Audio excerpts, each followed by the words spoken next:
everyone, it's Ate Maylene again of Life Simplified, and welcome to another episode of Financial Friday. And for those of you who are new in this channel, welcome. Here in this channel, I talk about minimalism, homemaking, and financial education as well. So as promised, today we are going to talk about the different bank accounts, the fees involved in each bank account, their uses, and what are the bank accounts I recommend each immigrant should have upon arriving in Canada or probably anywhere in the world. Okay, so stay tuned.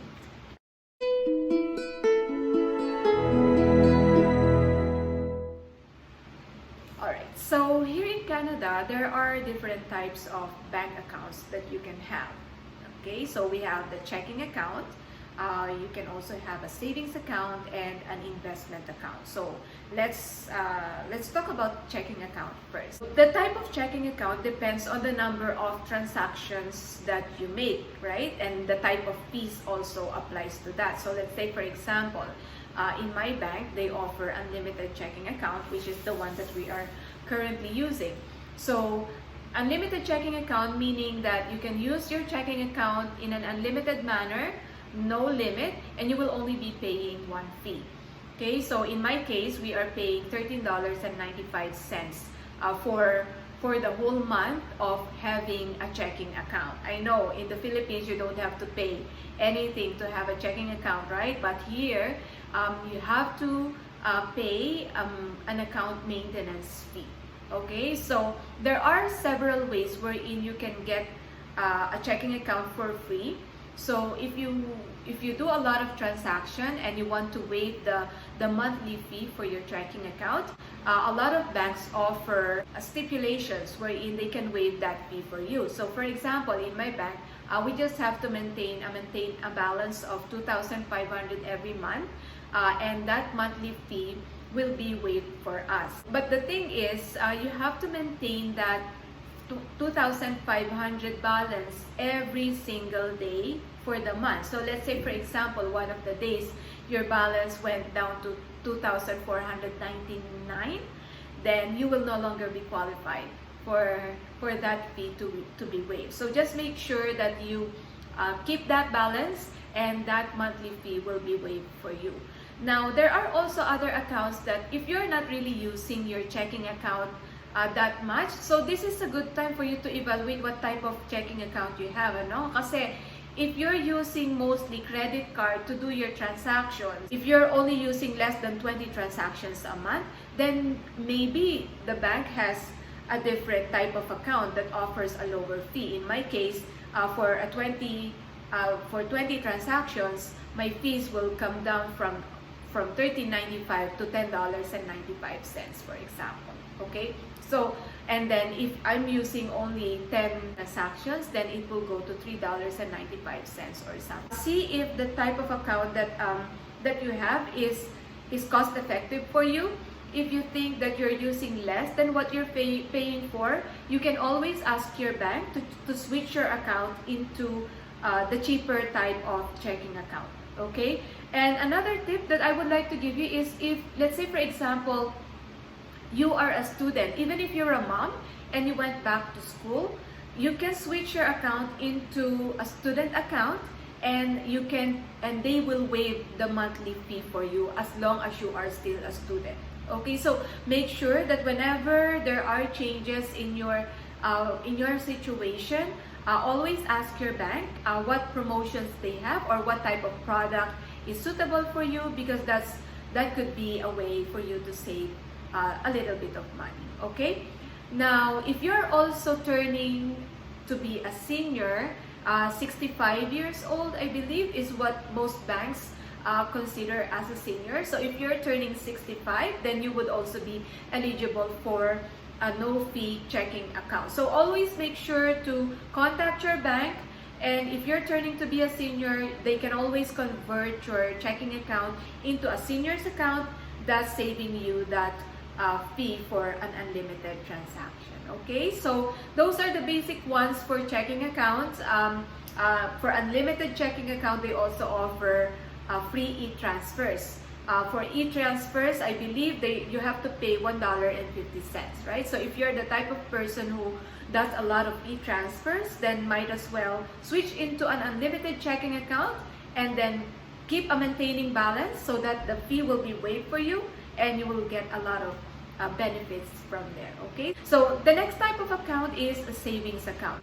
Now, there are also different types of savings accounts. Most banks offer an electronic savings account and a regular savings account. Now, I will not dig into the different regular savings account that the banks has kasi iba-iba. Every bank has different offers for in terms of savings account. I'm just gonna discuss the basic fees and basic uses and how you can save money when you're using these types of savings account. A savings account is an account that is intended for you to set aside money for your emergencies or for your future expenses. So let's say you're trying to save up for a car, then you can put that money into a savings account, okay? Meaning that you're not gonna withdraw it anytime soon, or if it's just for emergency, yeah, you can withdraw it, and I will tell you how you can withdraw some money from your savings account without having to pay any fee, okay? Now, because a savings account is intended to save the money and it is not intended for you to pull out money every now and then para gamitin mo lagi, the fees are higher if you are going to withdraw money from your savings account. So, on a regular savings account, every time you withdraw money, you would have to pay $1.50 for each transaction. Now, what is considered a transaction? A transaction is anything that comes out of your account. So, let's say, for example, you authorized your landlord to pull out money from your account. Every time they pull out the money, let's say if you did it for bi-weekly, one bi-weekly would be considered a transaction. Okay, if your car company, you did it for bi-weekly also, so each time they take out money, that will be considered a transaction. What is not considered a transaction are any deposits that are coming into your account, which is what we call the credit. Okay, so every time na maglalagay kayo ng pera into your account, that is not considered a transaction. Okay, now there are two types of savings account, the electronic savings account and the regular savings account. Now, I recommend that if you do online banking, might as well get an electronic savings account. Why?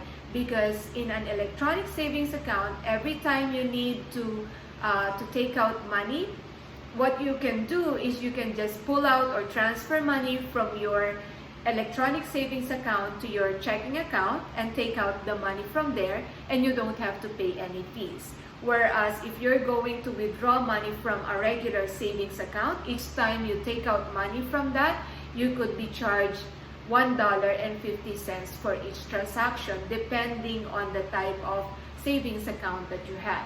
Now, just make sure that if you're going to withdraw money from your electronic savings account, don't do it directly into an ATM machine. It is an electronic savings account, meaning that it is only intended for online transactions in order to be eligible for free transactions. So if you need to take out money from your savings account, you can just transfer it electronically from your electronic savings account to your checking account.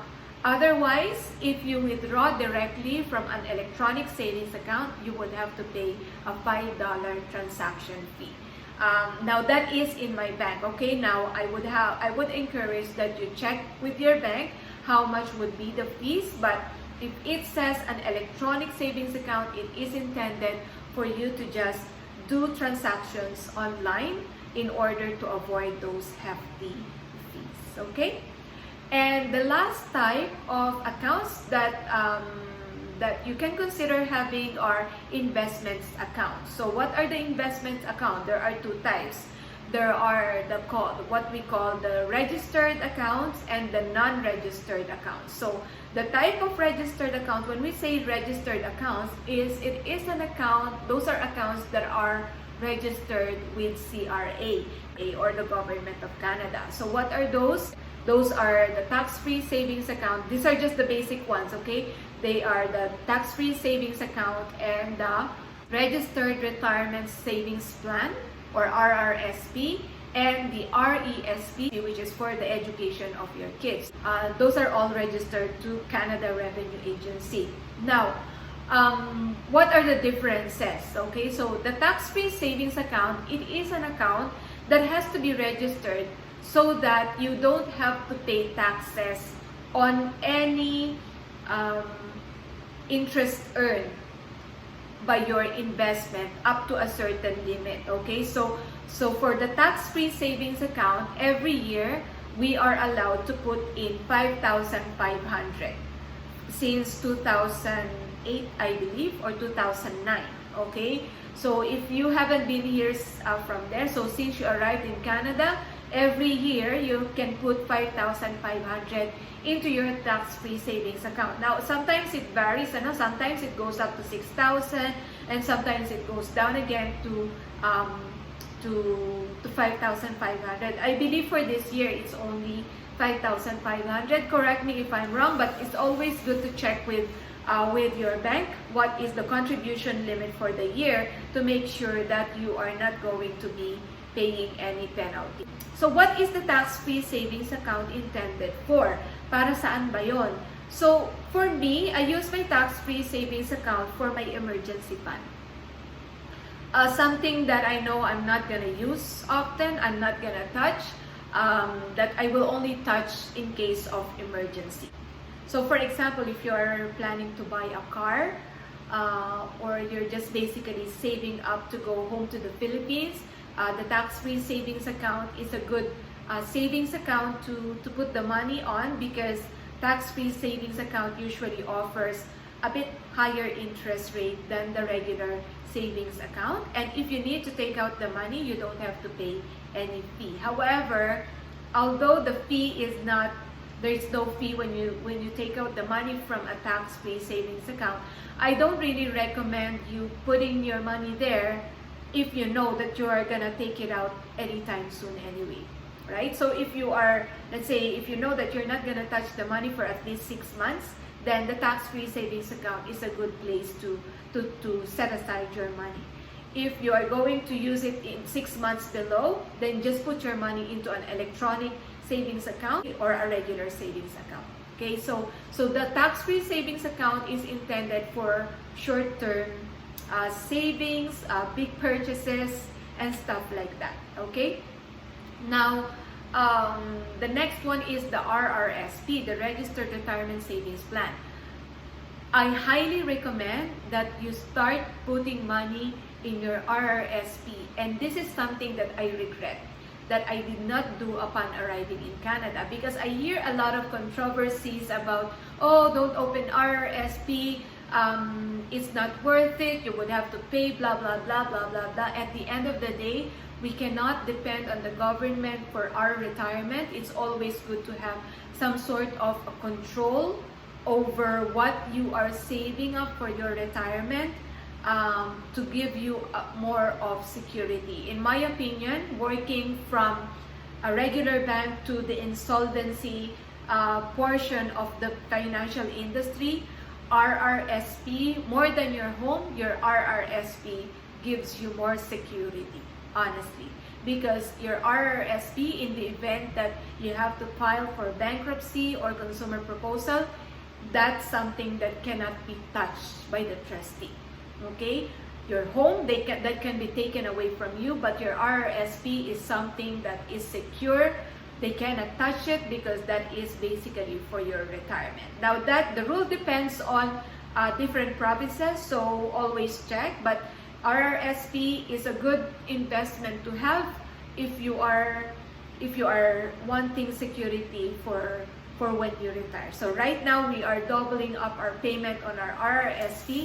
We are already getting old, so we are catching up basically at this point in time. Okay, and another advantage of having RRSP, if you are planning to buy a home in the future, for my daughter, I am telling her to, because eventually when she gets married, she wants to buy her own home too, right? So I told her to put her money into an RRSP, And because the RRSP, if you put it into a GIC that is accelerating in terms of interest or compounding, it can yield a good amount of money in terms of interest, right? So, and I'm not an investment advisor. However, RRSP is a good way to invest your money on, especially if you're not thinking to touch that money on a long-term basis, unless if you're going to buy a home or you're going to use it for your education, then RRSP is a good place to set aside some money for your security in the future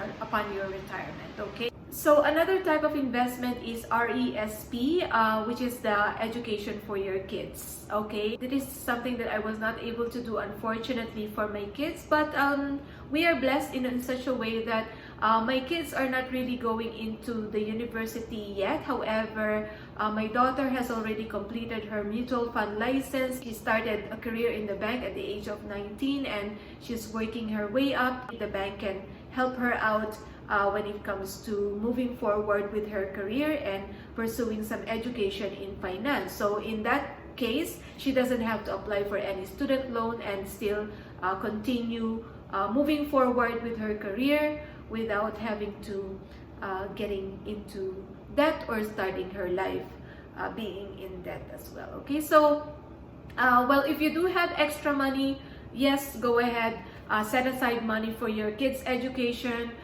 If not, then for me personally, it's not a priority. I would prefer that you put money on your retirement because when you get old, you cannot depend on your kids. Your kids at that time are stronger, they can work for themselves, they can have their own money, they can work harder and go to university, apply for scholarships.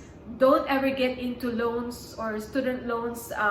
They can always apply for scholarships and pursue their dreams that way. But when you get old and you cannot work anymore, you cannot depend on anyone else, it's always good to have that money set aside for your security, which is in your retirement savings plan. Okay, so other investments are non-registered, which are the GICs or guaranteed investment certificates, mutual funds, stocks, and different types of investments out there. As I've said, I'm not an investment advisor.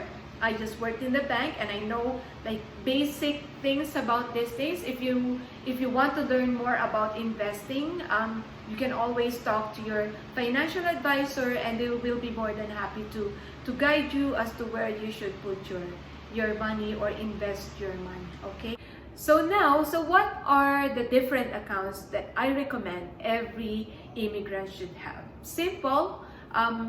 I myself, I only have these 4 accounts. I only have a checking account, unlimited checking account, a savings account, which I contribute regularly on my tax-free savings account, which is for my emergencies, and I contribute regularly on our RRSP or retirement savings plan. I have also an account that I use for tithing, which is the 10% of whatever I earn, and at the end of the year I withdraw money from that account and then give it to the homeless shelter or donate it to a charity that I feel I am being called for to help. Okay, so just also something that I would like to point, you can have multiple savings account. For myself, I have a regular savings account that I use if I want to save up money to buy something. I put some money there, and then I also have another savings account where I keep my tithing money. I used to donate to a charity where we send kids to school, but for me right now, I would prefer to have my tithe in a secure savings account and then donate it myself to a homeless shelter here in Canada as my way of giving back to all the benefits and all the blessings that Canada has given me. Okay, well, that's just for me. So those are the types of account that I have. So checking account, unlimited checking, and then I have the savings account for my tithe, and then I also have my tax-free savings account, which I regularly put small amounts of money for our emergencies here in Canada, and then I also have the retirement savings plan or RRSP, which is for my retirement. I use certain percentages to set aside and still be able to live our life here without feeling really constricted when it comes to managing our money. Okay, so I hope that you find this helpful. If you have any questions about the things that I have discussed, please feel free to message me and I will be more than happy to answer.